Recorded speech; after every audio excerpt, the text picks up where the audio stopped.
Welcome to Canada. Senator Shaheen, thank you.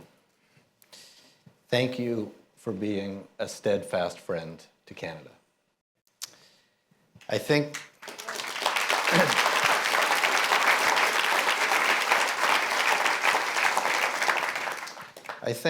everybody here knows, but for those who don't know, Senator Shaheen has been coming to the forum every year since we began in 2009. And by my count, this is the 10th year that Senator Shaheen has led the congressional delegation to Halifax. The forum and everybody has benefited from your commitment to America's alliances, to veterans, to decency at home and dignity in the world. Senator Shaheen gets things done. She is a friend to democracy and has been Ukraine's fierce defender in its war against Russia's aggression. And Senator Shaheen is a trailblazer, the first woman to be both governor and US senator. And you were surely the role model for the only two women who have done the same, all of you from New Hampshire. Great state, the live free or die state.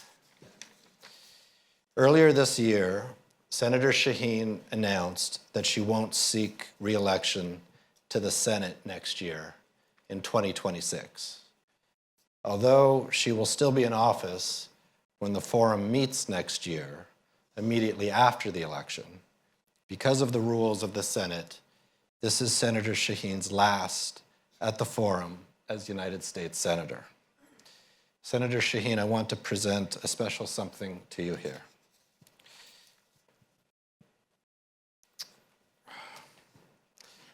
The lighthouse has special meaning in Halifax, in Nova Scotia. Everywhere in the world, the lighthouse is a symbol of strength and resilience, of clarity, and a moral compass. And it is altogether fitting that we open the 2025 Halifax International Security Forum by presenting this lighthouse to this American leader, Senator Jean Shaheen of New Hampshire.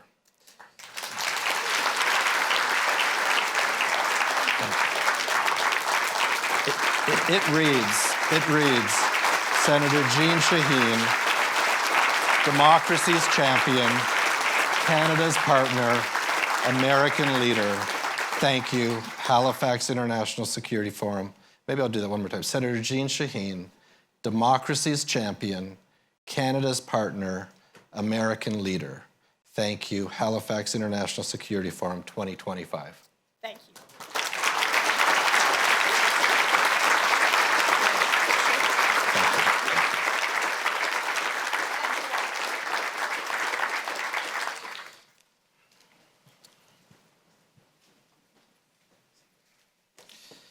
We have a new logo. It used to say, right there, it used to read Halifax International Security Forum. Now it reads democracy. What do you think? In Ukraine, yellow. You think it'll work? Democracy? Yes, democracy works. Minister McGuinty, ministers, members of Parliament, members of the congressional delegation, distinguished officers, ladies and gentlemen, colleagues and friends, my name is Peter Van Praagh, and on behalf of everyone on my team who has worked so hard to bring you the 17th Annual Halifax International Security Forum, welcome to Halifax. Last year at the forum, we announced that a new era had arrived. This year, I will say a few words about where we are in the world. But first, some introductions. Ladies and gentlemen, since we convened here last November, Canada held a general election, and a new government was formed. Same party, new players. I want to begin by introducing the Honourable David McGuinty, Canada's Minister of National Defence.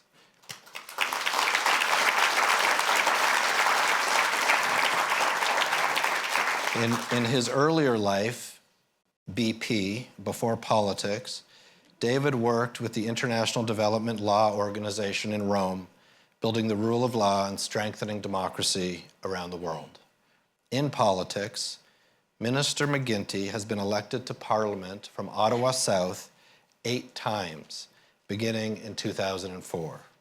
Between 2017 and 2024, Minister McGuinty was the very first chair of the National Security and Intelligence Committee of Parliament that oversees Canadian intelligence services, and the former vice chair of the Interparliamentary Union in Geneva. Now, as minister, his priorities focus heavily on strengthening national defense and security, supporting the Canadian Armed Forces, and enhancing cooperation with NATO and with Ukraine.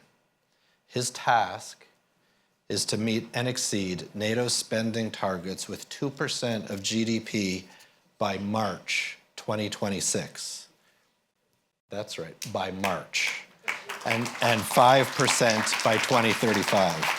It's great to have you here, Minister. Welcome to Halifax. Alongside Minister McGuinty, Minister Diab, Canada's Minister for Immigration, is here. Welcome, Minister.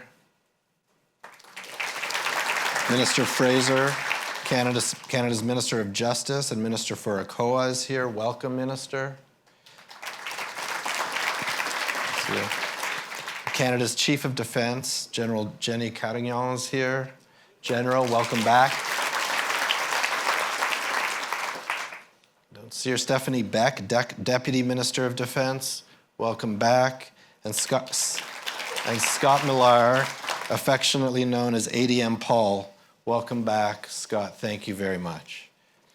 Every year since 2018, our Peace with Women Fellowship brings female officers to Canada and the United States for a 3.5-week study tour that concludes here at Halifax. They have just been to Washington, D.C., San Francisco, Silicon Valley, Ottawa, and Toronto. We created the fellowship because everybody knows that all businesses, institutions, and organizations, whether they are small, medium, or large, benefit from having strong women leaders in their decision-making infrastructure. This is especially true in today's militaries, and we are proud to play our part in strengthening the militaries of our democratic partners. The 2025 fellows include senior officers from Australia, Belgium, Canada, Colombia, Finland, France, Hungary, the Netherlands, New Zealand, Poland, the Republic of Korea, Sweden, and the United Kingdom. Included in the program are efforts to nurture this important international network with return invitations to Halifax International Security Forum every November. This year, we have 22 alumni from past years. We have a total of 35 fellows or alumni with us. We are proud of this program, and Michaela and Kimberly, who lead it, and you will hear more about the fellowship directly from the fellows on Sunday morning. Fellows, welcome to Halifax.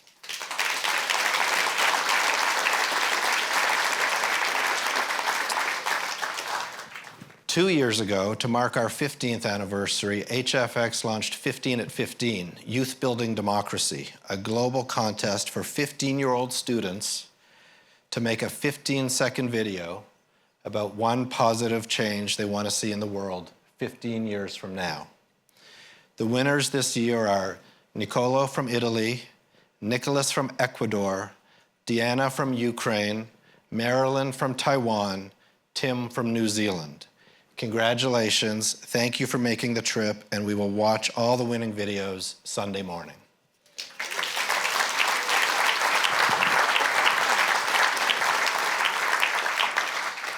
Here at Halifax, we know what it is that we are working to secure.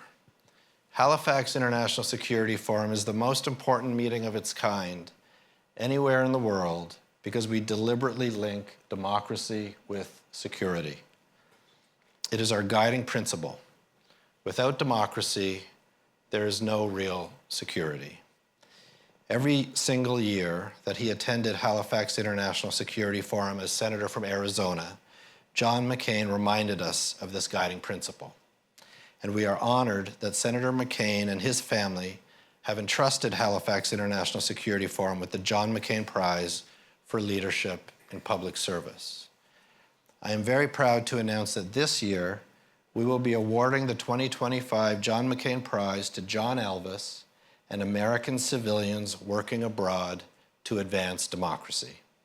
These Americans are also advancing our security, and we will thank them together tomorrow morning. Now, none of our inspirational programming exists without the support of our generous partners. First among them is the Department of National Defense. Minister General, thank you.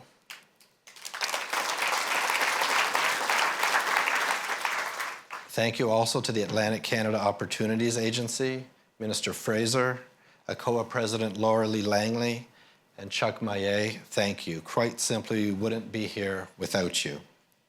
I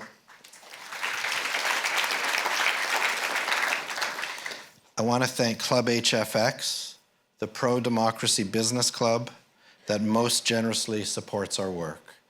Nancy Southern, Calgary-based ATCO Group Chairman and CEO, I want to give you a special shout out for your long-standing and generous support. Nancy, thank you and welcome back. I want to thank Amazon and welcome David Sapolsky to Halifax. David, thank you for your support. Thank you for being here.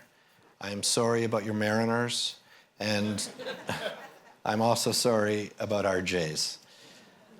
David, welcome. Thank you, Boeing, for your steadfast support. Sir Jeremy Quinn, first day on the job. Thank you for being here. Welcome to Halifax. Al Mazinger, thank you. Welcome back. Thank you to Google, Alexandra Veach, YouTube. Welcome back. Thank you. Christopher Porter, welcome. And thank you to Pansofico. George Imrity is here from Pansofico. There he is. Thank you, George. Welcome back. Together, Club HFX ensures that the work we do here this weekend and throughout the year will continue. In short, without them, there would be no Halifax International Security Forum.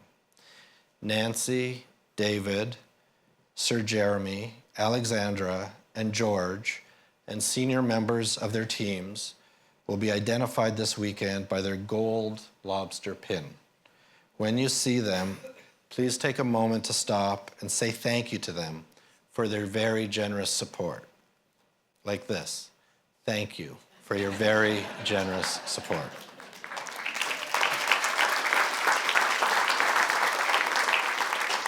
I want to thank Kongsberg of Norway as our peace partner. Shetil Mira, thank you, welcome.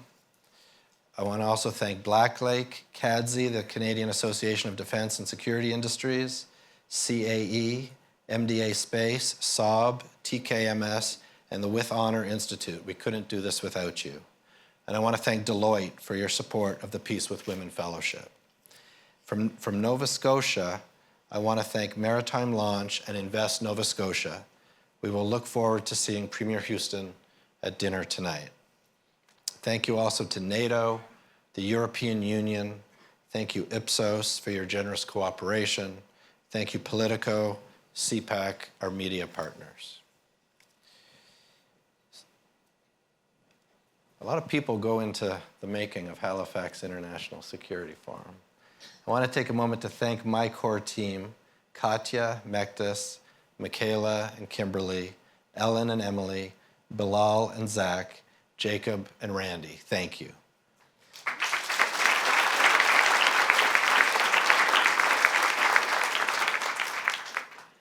Where's Janice? Oh, there's Janice.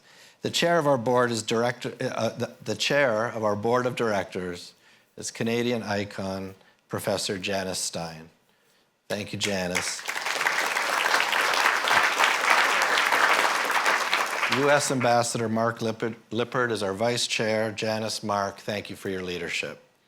Treasurer Ahmet Taçyıldız of Turkey, President Kolinda Grabar-Kitarović of Croatia, Dr. Luis Rubio of Mexico, and J.J. Omojuwa of Nigeria, Dean Falk from Northern California, and our newest board member, just this morning, Admiral Rob Bauer of the Netherlands.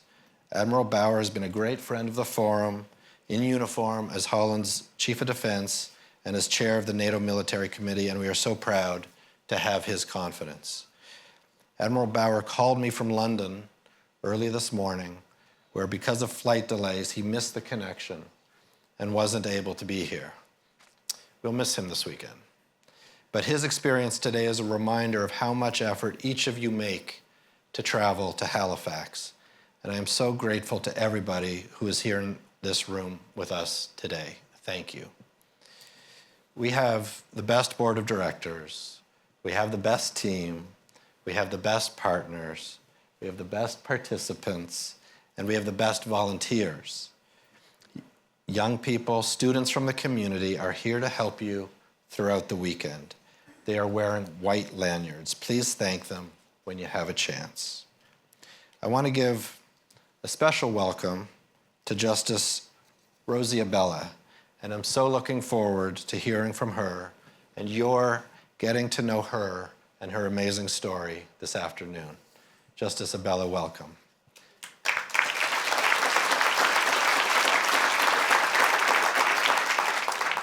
And I want to welcome back great friends of the Forum, Gary Kasparov, Ehud Barak, Kelly Craft. Thank you for being here. And welcome Bill Blair. Bill was your host as Minister of Defense the past 2 years, and tonight we will honor him together with Foreign Minister Anita Anand at dinner this evening with our Builder Award. Thank you, Bill. Welcome back. You always have a home here.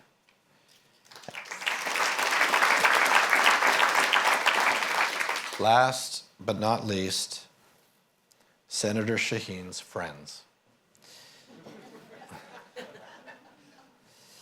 Now, this might be the largest congressional delegation ever to come to Canada, and I heard there was even more demand to join this group, but there wasn't enough room on the plane. Is that true?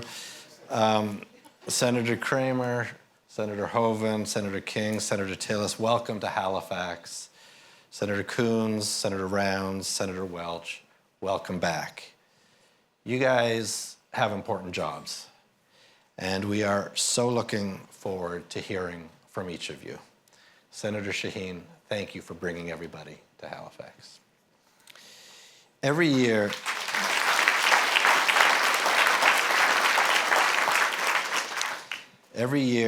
we publish 8 essays to accompany each of the 8 plenary sessions on the agenda. This year, we asked recent Nobel Prize winners, all of whom share a fundamental commitment to the principles of democracy, to write our essays. Tawakkol Karman, 2011 Peace Prize winner, is here, and we look forward to hearing from her. Tawakkol, thank you for coming. Welcome. In the past few days, a lot of you have written me or called me to say something like, I really like the agenda, democracies, doodads, destiny, all these Ds. It sounds really great, but what does it mean? Isn't Halifax a security conference? What does democracy have to do with international security? It's a good question. The answer, of course, is that democracy has everything to do with international security. No democracy, no security. The threats from China, Russia, Iran, North Korea, we call them the crinks. The threats from the crinks are real. And we cannot meet the threats from the crinks unless our democracies are working.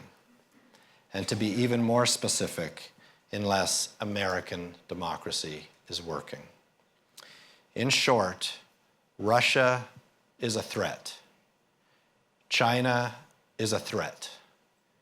Canada is not a threat. Jimmy Kimmel is not a threat. Members of Congress are not a threat.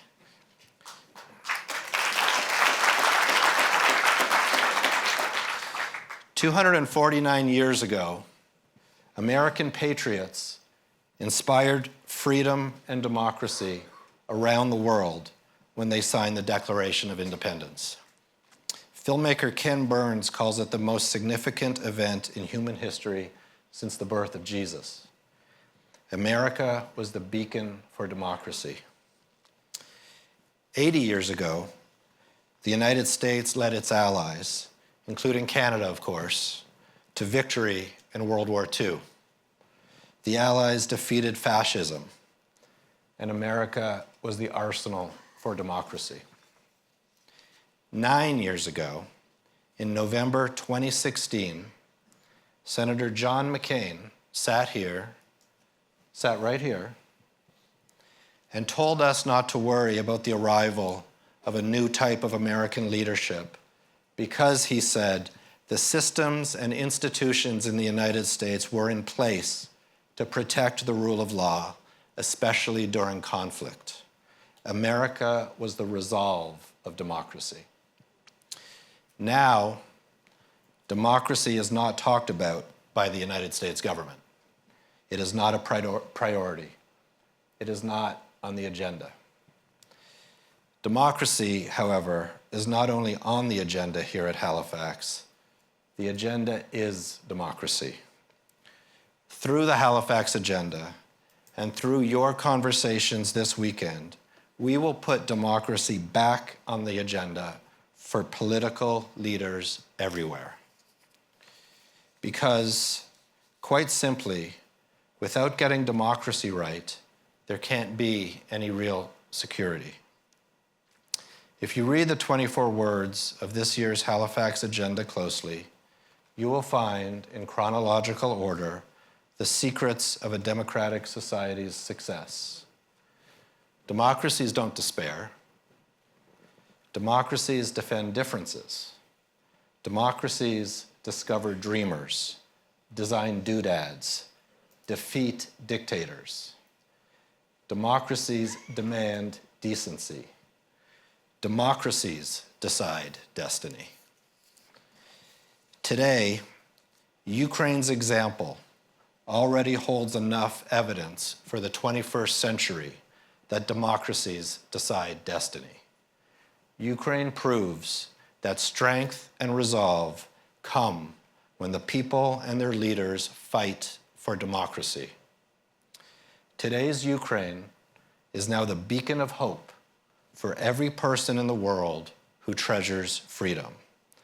And with more support and more equipment from its unwavering democratic partners, Ukraine's heroes can end the war by winning the war.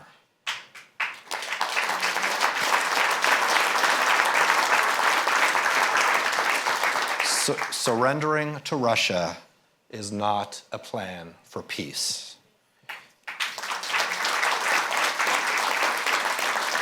And we welcome the Ukrainians who are here, the largest group that we've had since the war began. In every generation,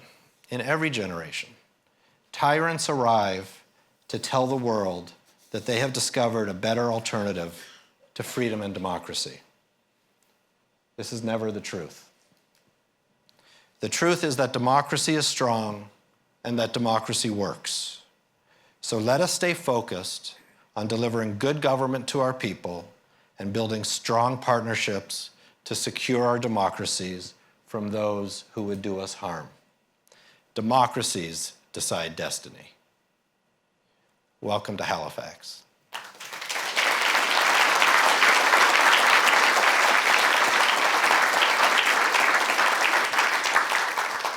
Ladies and gentlemen, Canada's Minister of National Defence, the Honourable David McGuinty.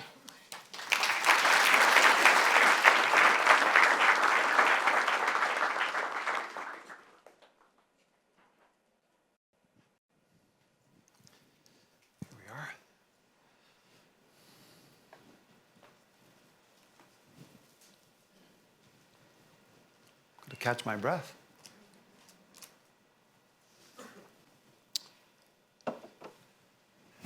Delegates, partners, and friends, visitors, good afternoon, bon après-midi. Bienvenue à Halifax et bienvenue au Canada. I want to begin by acknowledging that we are gathered on the traditional territory of the Mi'kmaq people who have lived upon this land for generations. I love coming to this city. It's here on the Halifax Harbour where immigrants from around the world have arrived in Canada in search of a better life, and where Canadians in uniform have deployed to defend it. Halifax is a city of hope and service. It's a gateway to freedom and it's a gateway to opportunity. And so it's fitting that we meet here to renew and deepen our commitment to democracy. This forum is a wonderful chance to connect and to collaborate, to forge shared solutions to the world's biggest security challenges. The world has changed so much since we first gathered here 16 years ago. I think you'll all agree that it's changed so much in the past 16 months. What hasn't changed is the fundamental truth that draws us here year after year. Global security is rooted in partnership, not polarization, in solidarity, not brute strength, and that makes your presence here, our presence together, so important. Thank you all for coming. We all lead just-in-time lives, and it is important for us to remember to distinguish between the immediate and the important. I'm also grateful to Peter van Praagh and his exceptional HFX team for putting on this incredible event once again. Thank you so much, Peter, you and your team. Thank you. C'est un travail colossal et je tiens à exprimer toute ma gratitude envers la ville d'Halifax pour son hospitalité exceptionnelle. Canada is proud to co-host this forum, and we are honored to convene all of you. We believe that in moments of challenge and crisis, dialogue is always the way forward. Because when dialogue disappears, conflict fills the vacuum. Out of the ashes of the Second World War emerged a new global order, an order based on the foundation that all nations, big and small, must be bound by common rules. That borders must be set by treaties, not tanks. That disputes must be settled by law, not war. And that every person and every nation have the right to choose their own destiny. For the past 80 years, these rules have ushered in an unprecedented era of peace and prosperity for our nations. Yet now we're seeing deep cracks in the foundation. And if we're not careful, if we don't choose our next steps wisely, those cracks threaten to rupture. It's been nearly 4 years since Russian troops and tanks rumbled over the Ukrainian border for a full-scale invasion. Vladimir Putin's invasion of Ukraine is a brazen challenge to the very principle of national sovereignty, the principle upon which all free nations just happen to be built. Les résultats ont été catastrophiques. Des soldats et des civils dans les dizaines de milliers ont été tués. Families torn apart, towns flattened, hospitals and schools turned to rubble. All of this in the name of conquest. There are other cracks in the global order as well. In the Indo-Pacific, where China is playing an increasingly active role and has made its intent perfectly clear to unify with Taiwan. North Korea's belligerence, coupled with its growing nuclear and ballistic missile programs, are a global threat. Kim Jong-un has declared it a, quote, fraternal duty to support Russia, and North Korean soldiers continue to support Russia's war. Meanwhile, state and non-state actors are using malicious cyber activity and hybrid warfare tactics to weaken our democracies. They're using misinformation and disinformation to blur the line between fact and fiction, to erode trust and to manipulate. Les perturbations et le désordre s'aggravent. Ce que nous considérions comme acquis n'est plus garanti. Ce qui était autrefois fiable ne l'est plus aujourd'hui. It seems the only thing predictable these days is change. Rapid and unrelenting, as I often say to my 4 adult children when they listen. The world will never see the pace of change this slow again. The crises we face are not isolated. Rather, they are symptomatic of a larger struggle between those who believe in the sanctity of rules and those who believe in the tyranny of power. The cost of letting our global order continue to erode, or worse yet, to crumble, is a cost that no free nation should choose to bear. It's a cost we will have to pay in blood and treasure. It's in broken supply chains and soaring energy prices, in once inalienable human rights being discarded, in more refugees, tens of millions more desperately crossing borders, in a planet warming year after year, causing more and more natural disasters, and in more nations having to choose between submission or destruction. Democratic countries have a choice to make. Do we turn inward and return to our silos, hedging our bets, or do we double down on preserving the global order that's propelled us all forward for generations? For Canada, the choice is clear. After the end of the Cold War, many nations, including this one, put security and defense on the back burner. When national budgets were tight, other priorities took precedence. And if I'm being honest, we became complacent. Our defense muscles atrophied. Our security muscles atrophied.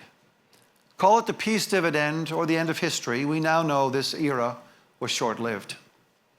La paix et la démocratie ne sont pas des acquis définitifs. Elles doivent être constamment protégées et défendues.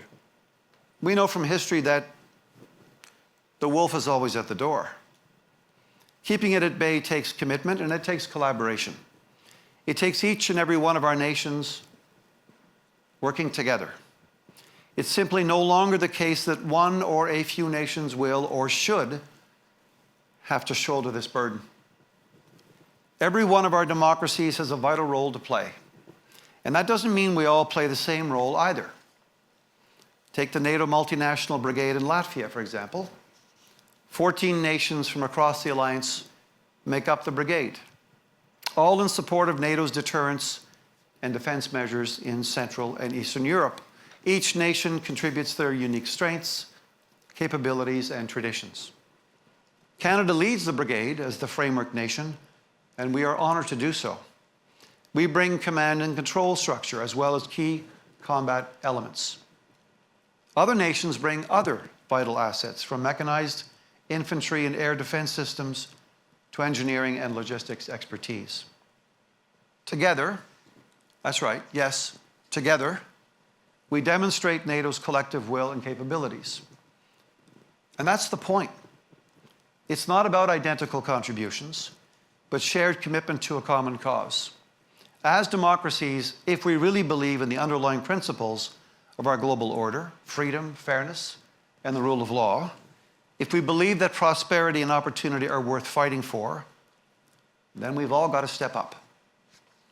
And we must do it together because we're stronger together. Au Canada, nous avons entendu votre appel à intensifier nos efforts. Nous avons choisi d'y répondre en apportant notre contribution. Et je suis ici pour témoigner que c'est exactement ce que nous faisons. We are rebuilding, rearming, and reinvesting in the Canadian Armed Forces on a massive scale and at speed. We're making generational investments into our security, our sovereignty, and our resilience. We're shoring up our economy and our shared future.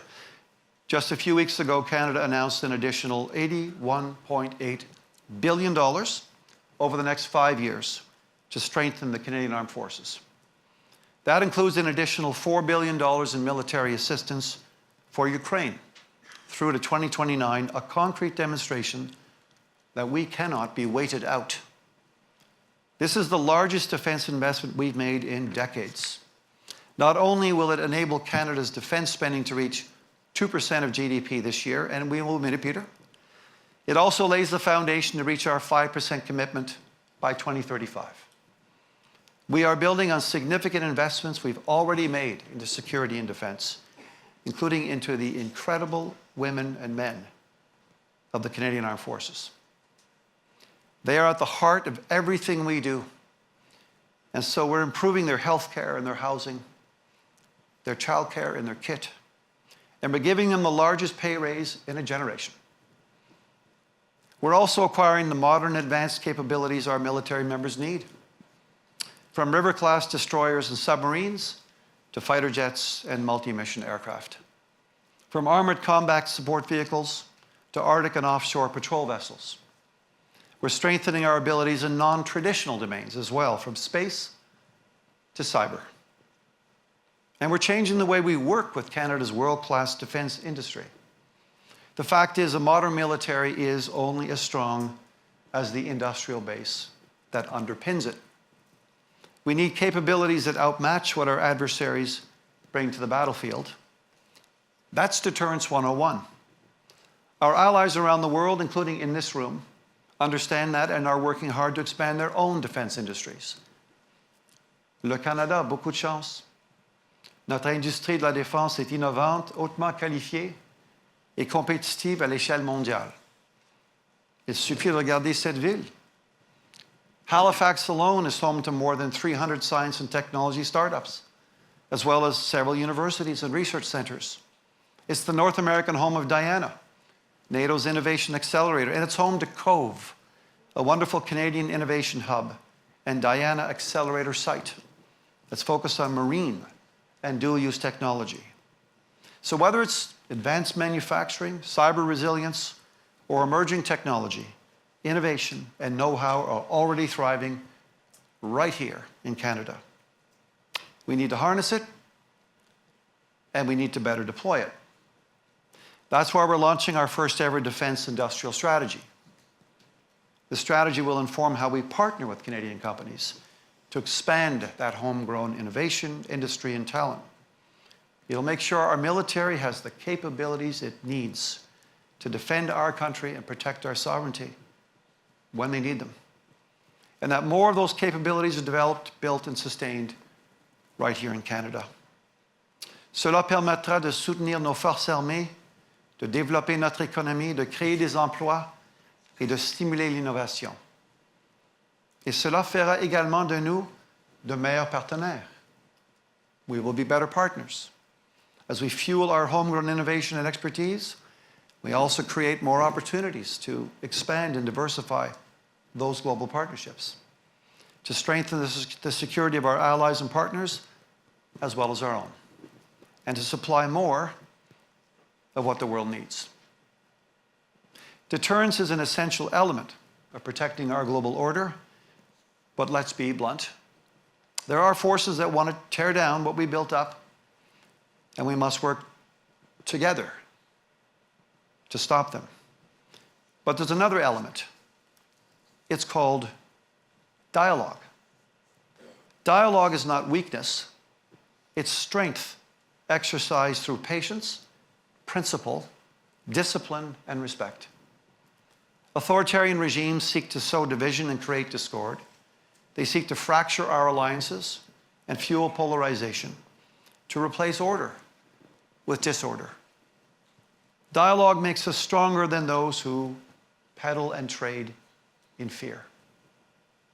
When we engage with openness, we strengthen our resilience and we lift each other up. The struggle between rules and power is not only fought on the battlefield. It's in our classrooms, it's in our newsrooms, and it's online. It reaches into our homes and our businesses and our boards of directors and our banks, and it follows our money. And it's a struggle we must engage in together. I come from a family of 10 siblings. I know, my mother's a saint. She really was. As you can imagine, it was pretty hectic. And I remember my mother telling us all something that stuck with me to this very, very day, something I've tried to live by, whole life by. She would say to her 10 offspring, you have a choice to make.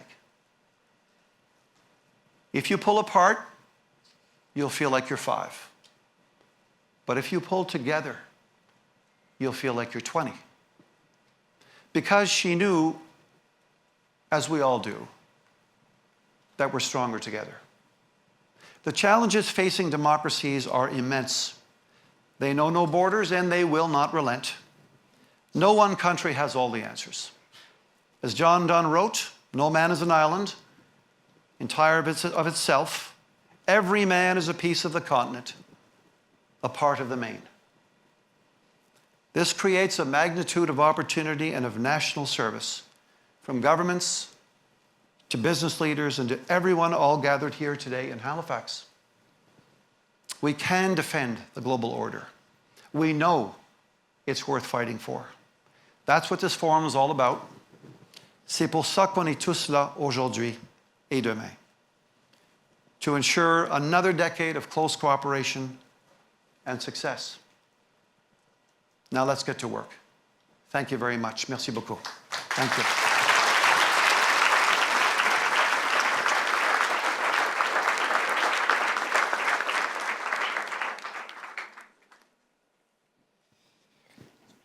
My name is Nick Schiffer, and I'm the Foreign Affairs and Defense Correspondent for PBS NewsHour. It's a privilege to be back here with a lot of old friends, and it's a privilege to moderate the first Halifax chat for someone who does not need an introduction. Jean Shaheen, the floor is yours.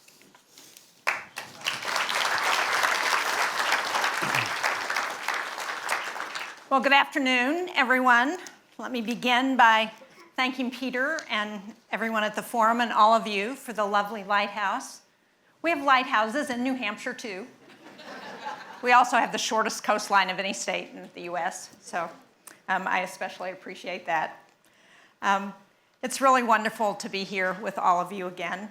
I'm not going to go through the list of all of the honorable officials who are here, but recognize the contributions that all of you have made. At a moment when alliances are being questioned, it's important for American leaders to show up to this forum and to forums like this around the world.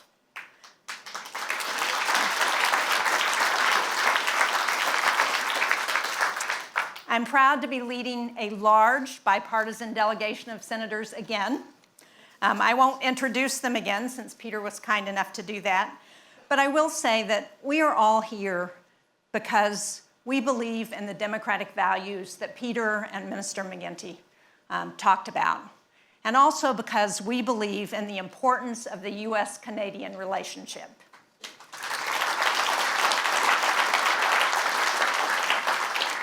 As you heard, I've been coming to this forum every year since 2009 when it began. I've missed a couple of years, COVID, but it's been such an honor to be here every year. Halifax is recognized as a place where democratic nations come together to test assumptions and to confront hard issues openly. The mission of this forum is to strengthen strategic cooperation among the world's democracies. We're here to exchange ideas about our support for Ukraine and increased burden sharing, about pushing our allies to increase their defense and security spending, about the future of Afghanistan, about women, peace, and security. We don't always have to agree, but these discussions are fundamental to our decision-making. My good friend Tom Tillis talks about this as he talks about his family, that he can disagree with members of his family, but don't let anybody try and come between them. And I think as democracies, we should take that approach. These discussions are fundamental to our decision-making. But stepping outside of information bubbles and hearing dissenting views, that's how democracies make better decisions. It's how we contrast ourselves with authoritarian regimes and how we avoid the sort of miscalculations that put our people in harm's way. Now, I agree with, I think, probably everybody in this room. This has been a tough year for democracies, for democratic leaders. Democracies have inherent value, we know that, but they also have to deliver for their people. Good jobs, affordability and economic security at home, peace and stability abroad. And we have to articulate why engaging with the world directly supports our goals. That's especially true as we face strategic competition from autocratic regimes like China and Russia. Our strongest answer to that competition is one advantage authoritarian systems just can't match, and that's our alliances. Many of you know, as you heard, I represent New Hampshire. It's a small state, but we share a very important border with Canada. Sadly, our relations, the US and Canada, have been strained.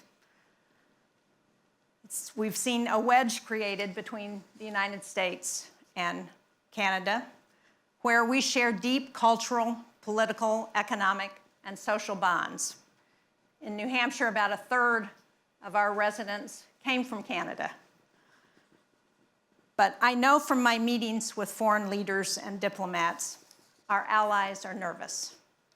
People wonder, can the US be relied on? How solid are our alliances?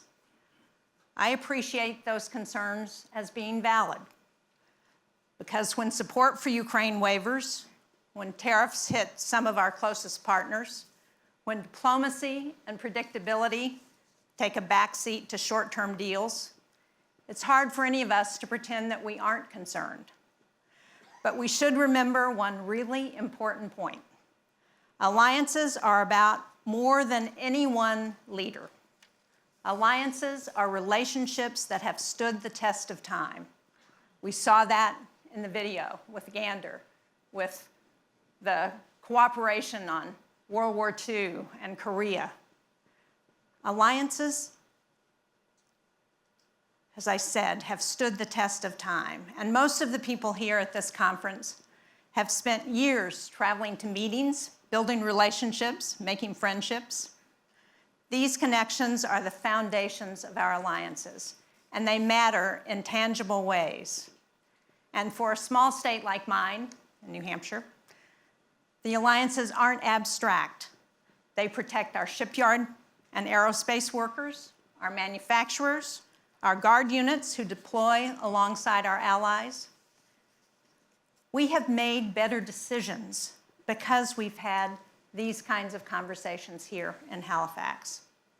And since this is my last year leading our bipartisan delegation, I want to just reaffirm how proud I am to have been here for so many years, to have worked with so many of you.